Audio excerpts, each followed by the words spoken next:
Hey everyone, welcome to Recognizers for the Rest of Us, Building a Lightweight Tip. My name is Stryker and I work at Fable Security.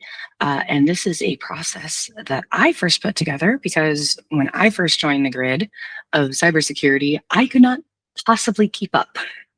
Everything was going by way so fast that I just had to come up with a new way to do it. And I didn't have $500,000 to spend on one of the professional solutions for building out a recognizer, or as I normally call it, a threat intelligence platform, which is what we're going to talk about here today. What I ended up doing in order to be able to resolve that. So. Again, hi, I'm the Director of Threat Analysis at Fable Security.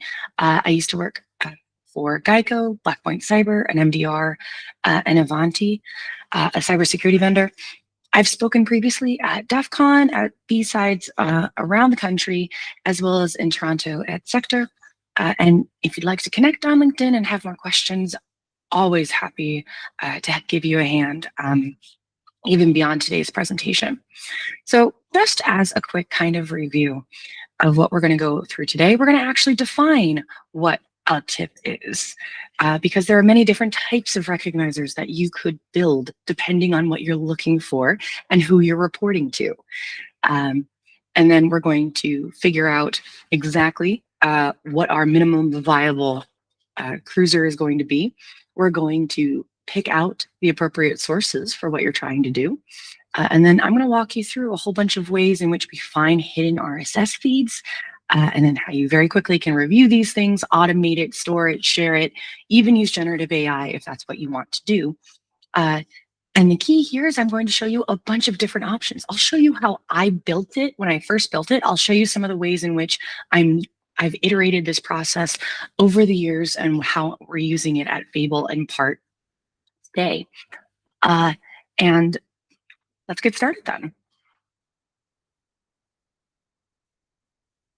So first of all, what actually is a threat intelligence platform? Let's break down each of these words, and full disclosure, many people can think of different ways to define this. And this is how we are defining it today for the sake of this exercise, right? I'm not going to sit here and say you're going to be able to recreate one of the big pay-to-play players with all of the functionality and bells and whistles. But at its core, a threat intelligence platform tracks bad guys or bad events that could impede whatever you're trying to protect. And it takes the information about that threat, turns it into intelligence, which we'll get to a little bit here in a second, which is contextualized information that's actually useful. And a platform basically is one centralized place or series of places that have been kind of stitched together in order to accomplish a single task that none of them could really do on their own. It is the quintessential this sum is greater than its parts. All right. So basically, a tip, you can think of it almost like a process when you're gathering threat intelligence. So a source will have new information about something you care about. It'll enter a feed, which is like a channel and a digital channel for collecting all of that information. So you've tuned into the right TV channel for the episode of the show you wanted to watch. And then once you have all of the episodes, you have to decide which ones you're actually going to watch first. So you're going to triage that from a board of some sort, a dashboard. Terminology changes, but one central place. You're then hopefully going to be able to put in automation so that you can extract out the metadata and any of those important nuggets that actually matter for your organization, because you don't always have to do the same thing every time. You're going to then store it in a database of some sort so you have it available and easily found when you need it. And then you're going to send that intelligence to the people or the tools that need it most, also programs. And How that is formatted and how that's written up can take many different forms. This is one of the forms in which I first distributed it when I was doing this for fun, just to see if I could do it a couple of years ago. This is end result intelligence that I pulled, having uncovered a lot of this information from a feed that I put together in order to demonstrate what the operational impact of cybersecurity was, not necessarily the technical details on the backing. I wanted people who weren't technical to understand just how bad this could get, but phrased in very human ways that they could understand. And at Fable, we actually use our parts of this particular process to pull together into a custom dashboard where we explicitly pull out the human threats that externally could impact our company and our clients, and use that to inform different awareness briefings that we send out on their behalf. So with that, if you remember nothing else from this presentation, one, information does not equal intelligence. Information, data, IOCs, the latest headline that your executive sends to you, that's all good information. But you have to be able to judge whether or not it's accurate, whether or not the source is reliable, whether or not it's relevant for your organization or whatever you're trying to protect. So it has to be contextualized. And then you need to repackage that information out of how you originally got it into a way that somebody can take an action. And even if it's just they read it and then they actively decide not to take action, that's also an action. So that's perfectly fine. A tip, our threat intelligence platform does not equal an information hoard. Do not try to collect everything at once. Collect and keep only the information that is relevant and still good for your goals and that you can act on. Don't create a doomsday library. You will never visit it again. You will never use it again. Collect the things that you can actually take action on or need to inform other things.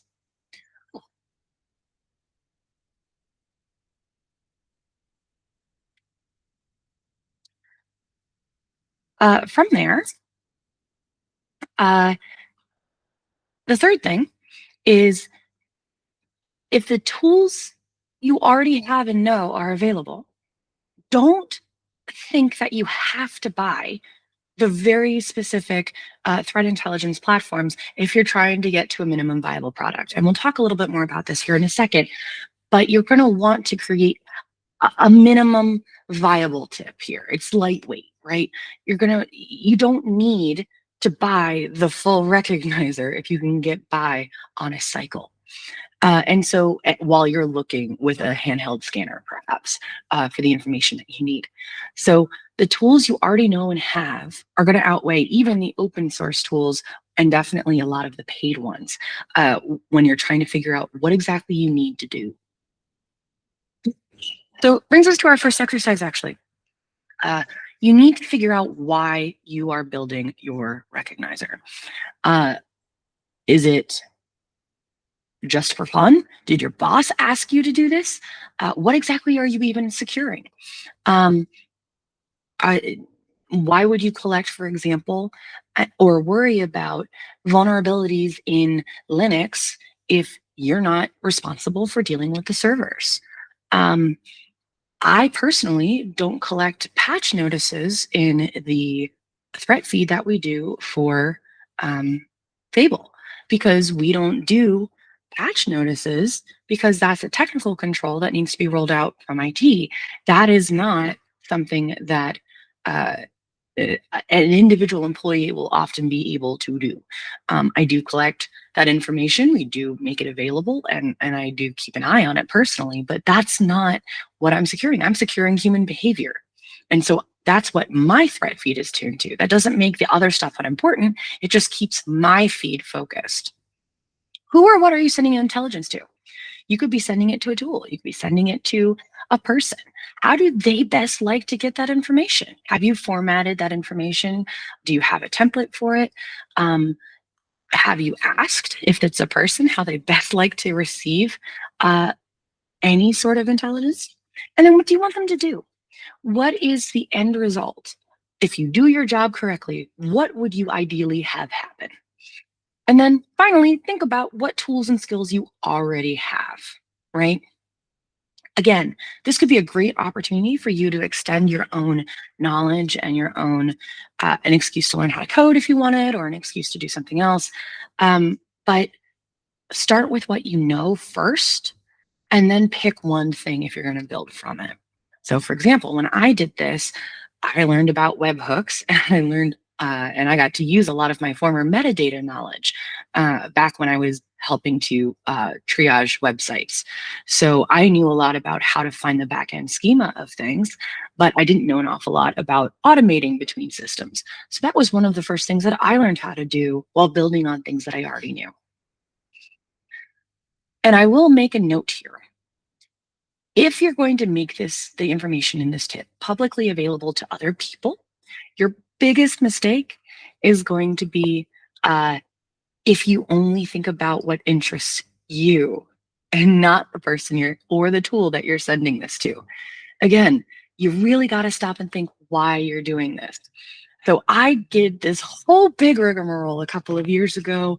I shared the link with all of my buddies. I would often, use it, and I was so excited. And I built this thing, and I thought, I was building this to help my security friends, and nobody used it because it was such an odd hodgepodge of information. Because these are the most interesting things that I thought were cool, not necessarily things that other people ever needed. And so it became a very interesting relic and project and exercise for me. And I had to learn how to tailor it for a specific audience. So figure out who you're talking to first, and don't just collect stuff that you think is nifty, unless, of course, that's your personal goal. Which brings us to your turn. And if the answer to the first question here on the screen, I want to build a tip because, is I want to build it because I want to be able to share cool stuff that I think is cool with people, great. There you go. But most often, if somebody has asked you to do this from a professional perspective, has asked you to do uh, uh, this kind of work, you're going to want to put in why they're asking. And if they're asking just because somebody thought it was important and needed, then the rest of the questions will help you here. My tip will collect information about, specifically, again, think about what you're protecting, think about the organization, the tools, the tech stack, and the types of people that you have. What would be most important? And if you're going, and don't try and catch everything, maybe you're only ever going to try and catch all of the Microsoft things, related things, right? Maybe you're only going to catch everything about lateral movement. Maybe you're really interested in living off the land techniques. Maybe you're tired of missing BSides calls for proposals. So you're going to create a feed where that information and those announcements are just going to be fed to you in a certain way. Get specific. The resulting analysis, so after you collect the information, you're going to do an analysis, because that's what you do as a person, is contextualize it. You'll then be sent to something or someone, and then you have to figure out how you're going to send it via messenger pigeon, sending Telegram, API, a Slack message, an email. And then imagine, ideally, what that person will do because they got your intelligence, ultimately with the goal of making things more secure, because you don't get budget unless you can justify why you did that. Hopefully you've been filling in these blanks while I have been going over this slide. Just keep that in the back of your mind as we go through the rest of this presentation, because those answers are going to impact how you choose to build your own recognizer here moving forward. So you're going to select your sources now, and this is really fun. One of the big reasons people buy recognizers on the grid is because they come preloaded. It's harder to build things by yourself, and you don't always know what you're missing. So I'm about to show you how you can start broad and find the primary sources that you think are worth it. All right. So most everybody knows secondary sources like these. I call them secondary sources because they didn't source the information. These are basically curators of a whole bunch of different uh, security blogs, just like you would like to initially find, but they already know where they all are. And they surface what they think are the most interesting, that'll get the most eyeballs, etc. And they'll summarize it and rewrite it in their own words for their own audience. That helps you identify things at first. And when I first started, this was as far as I knew how to go. I had a couple of colleagues who told me where they went. Bleeping Computer was a big one. Walker News. I liked Wired. I have a fondness for the Register and their editorial. Recorded Future blog, I got access to. So I started there. But they don't always get it right. And often they're a couple of days after it originally published because somebody else has to surface it and then rewrite it. That takes time, even in today's day and age. So how do I find those primary sources so I get notice about the information I need before it hits the headlines? You look for the quotes. So here, for this particular source for Tool Shell, researchers at iSecurity say they discovered. Whenever you see that underline, that's going to be a hyperlink to some sort of resource. Sometimes if they're not great, it'll be a hyperlink to, like if they hyperlink a keyword, it might be to another page on their website to keep you in there. In that case, what you would do is Google search or search on the web browser of your choice, iSecurity, and then you would just paste in that quote, dozens of systems actively compromised, and that'll bring up the original source for you pretty quick. And then here you see multiple different hyperlinks here, and I've pointed out where they are. So you can find GitHub repos to plug in. You can find an actual original research and add that research blog to your feed so that next time you'll be able to just sort through all of your actual research sources first instead of anything else. There's also people you can end up finding. Now, I don't personally follow this person, but they might have piqued your interest based on what he said. And so you could follow them for the latest news and see what they have to say about things too. So it'll find people, it'll find interesting social media people to follow, it'll find actual repos, it'll find research blogs. Highly, highly, highly recommend you go straight to the primary sources. But if you'd rather not, here is my seed source list. Now I'm adding to this constantly because I'm finding new niche security teams to go and follow. Highly recommend just take a quick snapshot, take a quick screenshot, whatever, and go follow these and use these to seed your feed if you're interested in general cybersecurity things. You can do a different source seed list. If you're doing vulnerabilities, for example, I would highly recommend finding the security bulletin pages for all of your tech stack that you're worried about and go ahead and find those on the back end in the next exercise. But that's my initial. So now we're going to find your feeds, right? So you have found the sources of information that you want, and you have this initial list. So how can we collect the information? Well, we can do this in a couple of different ways. It used to be that you were able to, when you find a primary source like this, you could click into your browser and it would create an RSS feed for anything new that would pop up on that web page. They depreciated that functionality almost so long ago I can barely remember. But you're going to have to be a little bit craftier these days because researchers, when they publish,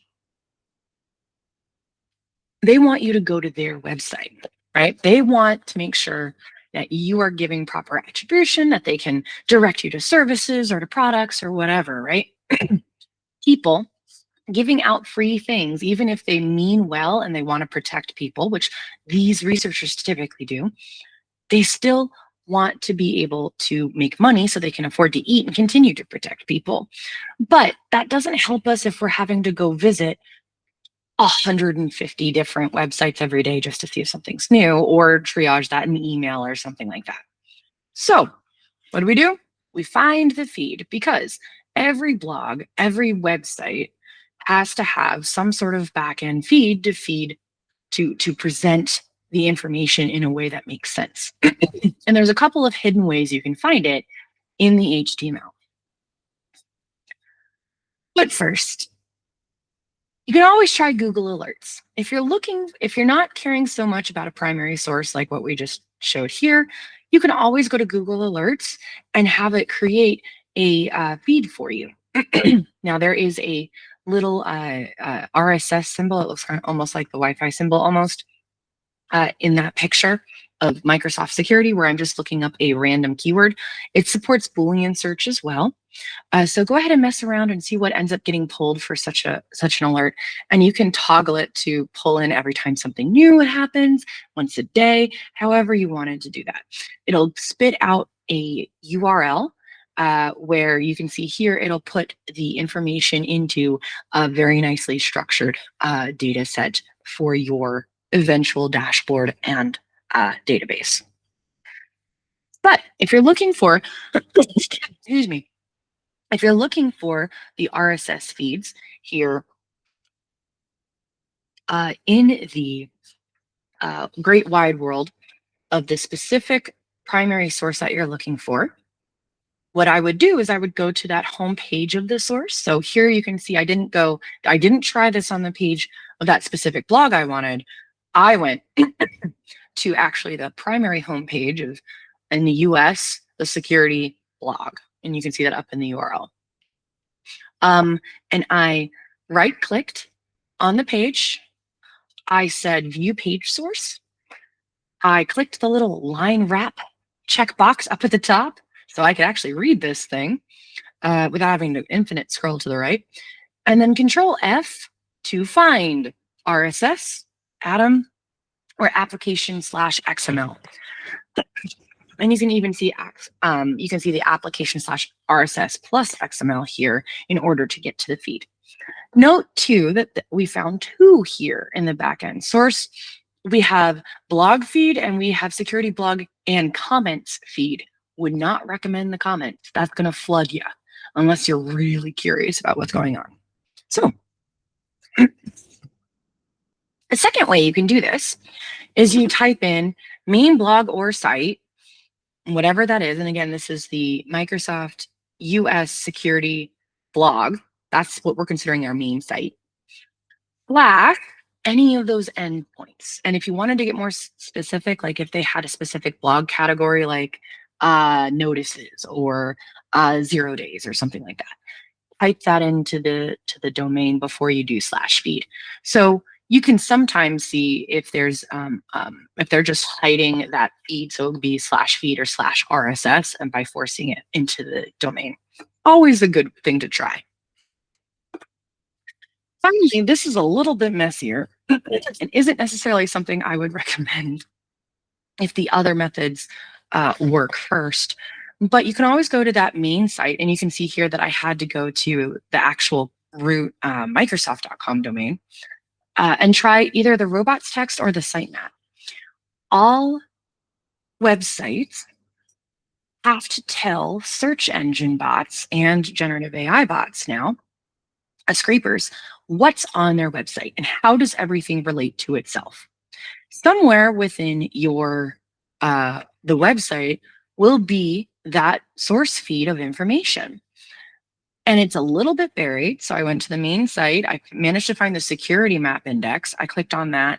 And then I eventually found the US sitemap, which then got me to that threat feed, which I can then parse through to see when anything new is added to that website, which I'll catch a lot more noise than I would have otherwise just going to the blog and creating the RSS feed. But it gives you an option if things really get dire. So now it's your turn. And what I'm going to do is actually be quiet for 5 minutes. I'm going to pause and you guys are going to give this a try. I gave you a whole list of sources earlier, or you could just go search online for a research blog or a website, a media outlet that you wanted to follow. Excuse me. And try out one of these things. Try and make an RSS feed uh, using one of these different methods.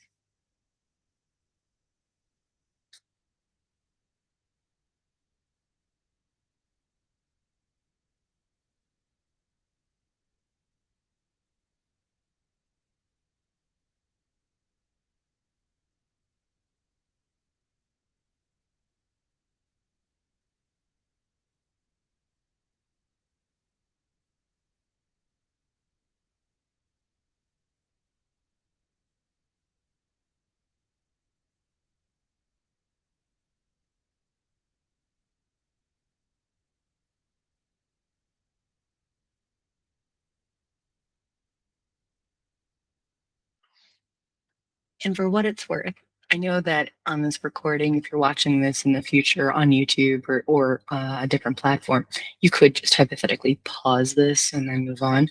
But for the sake of the actual presentation and the live humans and knowing that everybody means well, I do this in this presentation to make sure that everyone actually does take the time to give this a try. Um, for and if you run into questions at this point, you can always in the future contact me on LinkedIn or use the chat.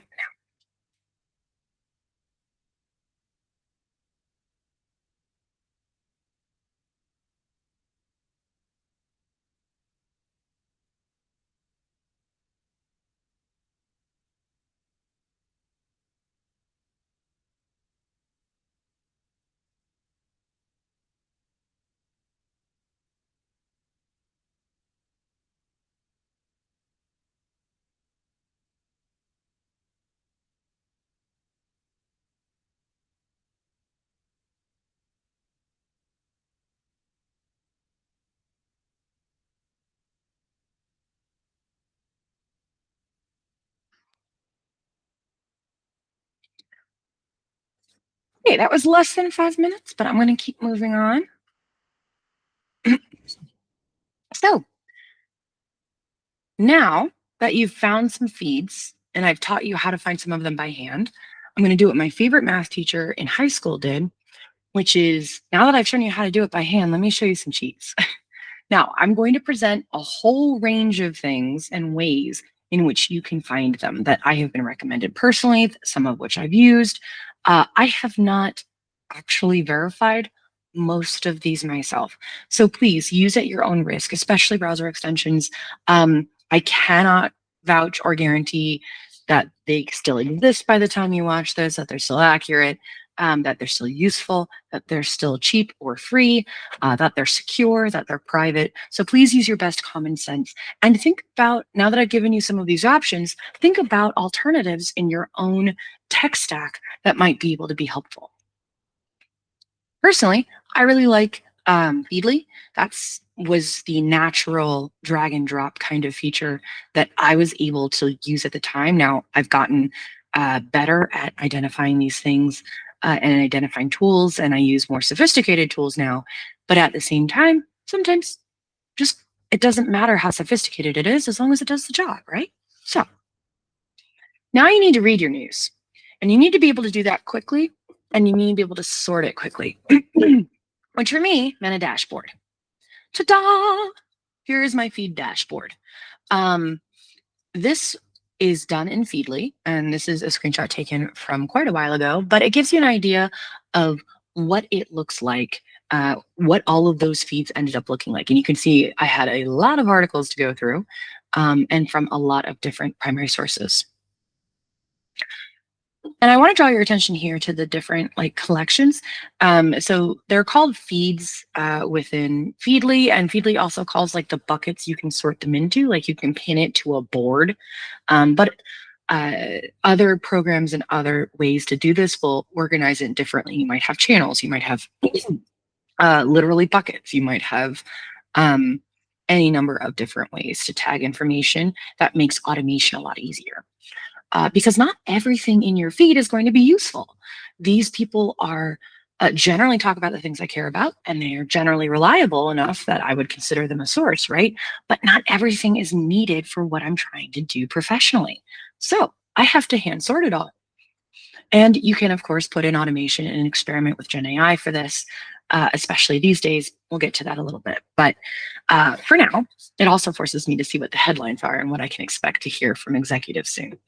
So these are the different descriptions of the feeds and the boards of why I generally sort things into. And here are a bunch more feed collection options. And to be frank, at this point, you're starting to feel like this is probably like a SIM, right? It's just a SIM for external telemetry. But when I first started building this, I didn't know that word. I didn't understand that concept. So I treated them as dashboards or channels.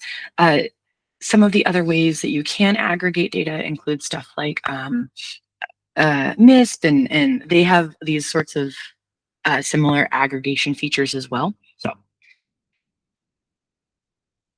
now, how are you going to automate your information? Because you need to do this pretty quickly. There's a lot of stuff you need to do, and you're probably not getting paid to look at a feed all day. So what you're going to do is realize that on the internet, at least where I have taught you to do this, there is a lot of back end. You saw that view source code, how it was all structured in with different tags in the HTML. There's a lot of metadata, just like there is for security logs. So you're going to have your title, you're going to have where it comes from. There's often a description, there's often a date, and I would highly recommend you try and get that data published versus the date of retrieval. So the day you first accessed it, because you might end up seeing something or a reference or include a reference that's older or wasn't immediately published on the day that you saw it. Maybe you went on vacation, God forbid, and you came back, a month later to your threat feed. You would want to stick with the data publication, the original URL, and data sensitivity labels if you're collecting things out of places that are not just openly available. I have included here definitions of different data labels and what you would end up doing.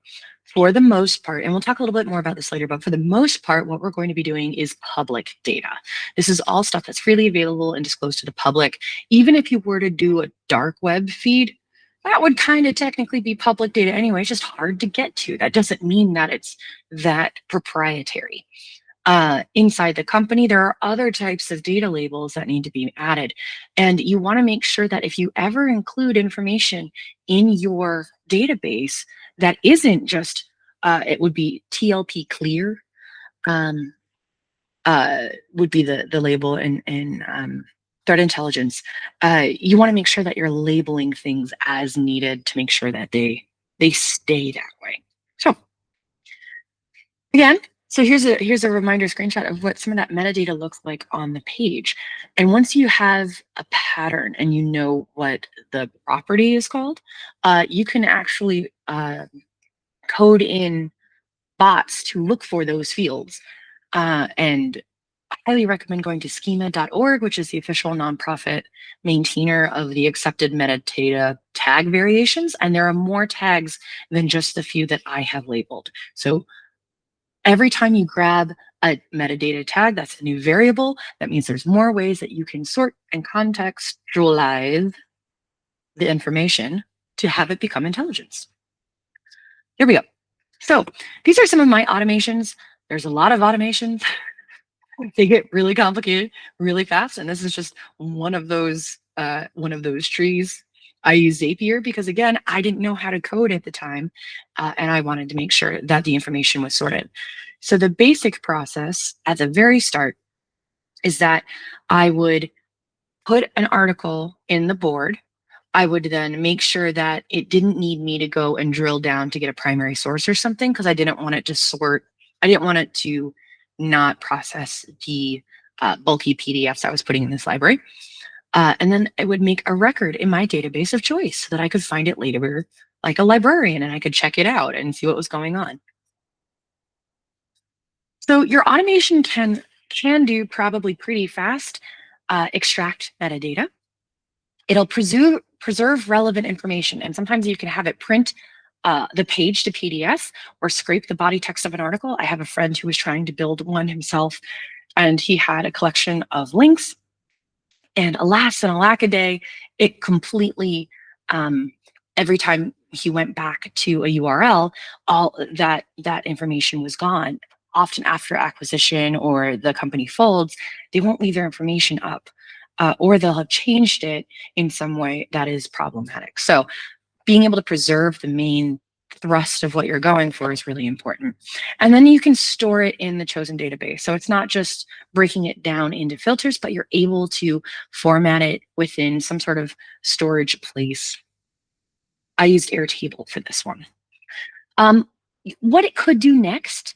So think of this as like next steps of automation. I wouldn't recommend doing it right off the bat for your tip. It can write up messages. If you create a template and then you use the metadata variables in that record to be able to merge in and just automatically send out summaries of specific things for specific people to have it become actionable for that individual, that's great. Remember, you have to vary your templates per channel though. An email sounds different and should be different and will have different pieces to it, like a subject line, than a Slack message or an IOC feed. So make sure you format that correctly for all the different distribution channels. Do it once though, and then you don't have to do it again. You send it to the corresponding distribution channels at a specific time of day or a specific trigger to a database field change. You have like a, if this is filled in, then send it here kind of moment. I sent my security top 5 results of the new additions to the database every day at 9 o'clock, I think. And then it would wipe actually all of those items from the list to be triaged because I'd already reported on them. So it would have cleared the slate for me automatically about 15 minutes after that sent. And then finally, you could have it archive things. So everybody knows that a lot of our information, the latest information, latest iteration of that information helps us keep up with the threat landscape. This is especially relevant for stuff like IP addresses where you get like a month at max of it being viable to block. So for things like finished intelligence and reporting and these kind of bulkier things, consider having a kind of archival, automated archival system, or at least a reminder to look out the latest information. Here are a bunch of automation possibilities. You can code your own. If you vibe code, don't put it connected to anything internally, please, ever. Oh God, yeah. Just be aware. Don't be stupid. And don't be afraid if something seems simple or feels, again, the point is to make it work, to prove that this is something worth investing in. It doesn't have to be fancy so long as it works and it's secure. So don't use what you know or what you have. So how are you going to store your data? I use an Airtable. This is just basically a very fancy Notion or very fancy Excel sheet or Google sheet. Oops. So here's an example of record with GenAI. With the CISA had released a Residia ransomware update.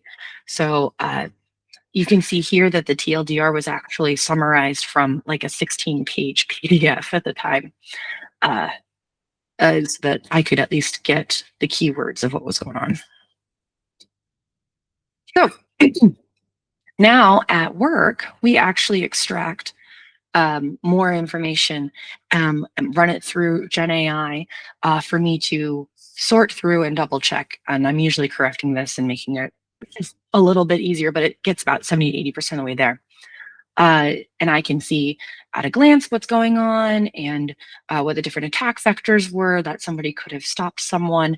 And we use this in a couple of different ways that I'll explain later. Here are a couple of different databases. Go for it. Think of different ways and things you have access to. Remember that what you have access to and know how to use trumps any sort of fancy stuff. And if you MISP is great, Notion's great. I started out using folders and spreadsheets. It's just one of those moments. All right, so it's not enough to hoard all of this information, right? We have to share the wealth. And once we decide that we have information that is worth taking action on because we have contextualized it and reformatted it into a way that someone else can use it, how are you going to do that? So for me, one of the things you have to do, again, before this is to clean it. So this was actually based on the This is the Gen AI poll of the Stryker hack moment from just in the previous section. And they did not add the crucial part of this, which was credential rotation, where the attack sector is specifically stolen credentials from an info stealer that was sold on the dark web and malingered for years and then reused in the attack. Moderate confidence likely happened. I don't press approve until we make that fix. Back in the day, so once I made that fix, and that was always the case for every piece of content that I absorbed. So you're always going to have to do some sort of correction. Don't think you can put this on autopilot completely. Here are the three different, I would automate an email, I would automate a Mastodon post. I published on Medium. I had LinkedIn posts. I didn't use Twitter because I was weird. But these are all the different ways in which you can just automate that output once it's formatted, because it's just pulling the variables from your database record. So it's like a plug and play at that point with your template. Nowadays, I have quite a few different distribution methods that we use for this. And whenever I add something new to the human risk feed board, there's an internal channel where people can talk about it. And I use all of that information and cut and paste it into a Slack message, because that's how my stakeholders internally who are making briefings like to receive their information. Is it fancy? No. Is it what I personally prefer? Not really. But it's what they do. And because they're the ones using the information, that's what counts. So here's a whole bunch of different ways that you can possibly do this. I highly recommend that you talk to someone to figure out what your intranet site is. If you can start getting onto like some sort of bulletin or blog or automation that way, if you're going to be distributing awareness notices or something like that. And always remember, your mouth is a great distribution channel. Speak up. So finally, we're going to generate some AI, and this is homework for later. How can we use Gen AI tools to speed up analysis? What it can't do, and I will argue that out of the box with a paste and play prompt, it's going to try. You're going to have to take a lot of swings at this to make it work consistently. It's gotten better over time, but it's not perfect. So don't expect it to do all of the work for you. The first, it won't be correct all the time. It will hallucinate. It will not find all sources and information if you're trying to consolidate. It will play favorites with the first third problem. And if you print the page to PDF, it won't always read the whole PDF. It will not be consistent. The outputs will not be identical. You probably saw my email where one of the summaries had a bullet and the other one just started as a paragraph. It was the same prompt that generated those two different formats for some reason. It will have difficulty applying multi-step instructions, though agents, the RAGs with graphs, source document references for it to go back and remind itself, which can also be skills in Claude, etc. Those are all very helpful, but multi-step instructions can be problematic. And it will not convert information into intelligence for a couple of reasons. It will not be able to validate which sources are most valid without, again, additional instructions, and it will forget those. I've seen it try and grab complete, strange, weird blogs as sources to authenticate on some very specific information, just because it's what showed up in search fastest. It has difficulty forecasting because even as it sees patterns, it just has had some very odd moments with that. So if somebody has perfected this and is willing to share publicly and hasn't locked it behind a $500,000 tip, I'd love to hear. And the last is relevancy. You don't want to be uploading source docs. Oops. You don't want to be uploading source docs to your tip as a rule. Which means that it will not know what's relevant for your organization to do any sort of relevancy application and contextualization for your organization. You have to do that as the person. So as an example, I asked a whole bunch of Gen AI pieces to find aliases for Linen Typhoon, and it very quickly gets to be conflated with other organizations or doesn't think it even has them. So again, never put internal or sensitive data into chatbots. This includes, you want to only have it be open source intelligence clear, TLP clear. So if you're a member of any of the information sharing places, you don't want TLP amber. That's not allowed. You never want to put your tech stack in there, including what operating system or versions you have. You never want to put in any crown jewel assessments. You don't want to put in what known vulnerabilities, security gaps, or what compensating controls you're currently using, because then you'll be giving threat actors a map. You're not going to want to put in any implementation roadmap. You're not going to want to put in budgets and financials in order for that contextualization, because you are then putting proprietary information into an open model. Now, if you have discussed this with your department, you're going to host this on, a known good server and all of the rest of it, and you want to put those controls in place, do it deliberately. Don't do it by default. All I'm saying. Now, what it can usually do well is summarize. This was a 16-page PDF that it managed to summarize into a relatively short paragraph. It can help you find patterns. And if you're not sure what something means, it generally does a pretty good job with that, especially if you ask it for multiple sources for its definitions. And best practices, again, it'll pull from that and help give you comparisons and metaphors for things. All right, so you have two pieces of homework. The first is what I call the Xerox copy problem. It's when you ask it to repeat the same output over and over and over to show you how the output will change over time, either within a chat or every time you use an instance of that pre-plug and play. It's not fatal to using Gen AI in this kind of work, but it is a consideration, and I wanted you guys to kind of have that in mind. This, by the way, this prompt is what I personally use in order to shorten things. And the last exercise is hallucination station. There are list 20 aliases for the threat group scattered spider in whatever Gen AI chatbot you want to use.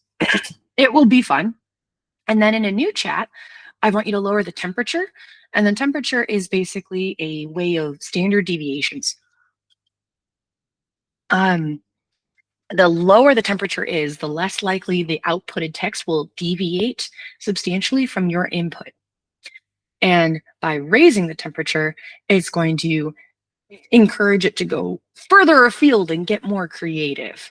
Highly encourage you to try this and see what the outputs are like. And it's very, very fun. And with that, you have officially built a recognizer for the grid, for your grid specifically. And whether that ended up looking like a cycle or a full-fledged piece of futuristic cyberpunk transportation, it's yours. Use it. And I'd love to hear where you end up taking it. Anyway, thank you so much for your time. Please ask your questions now, either over LinkedIn or in chat if you're watching this at BSides Charlotte 2026. And thank you again. This is end of line.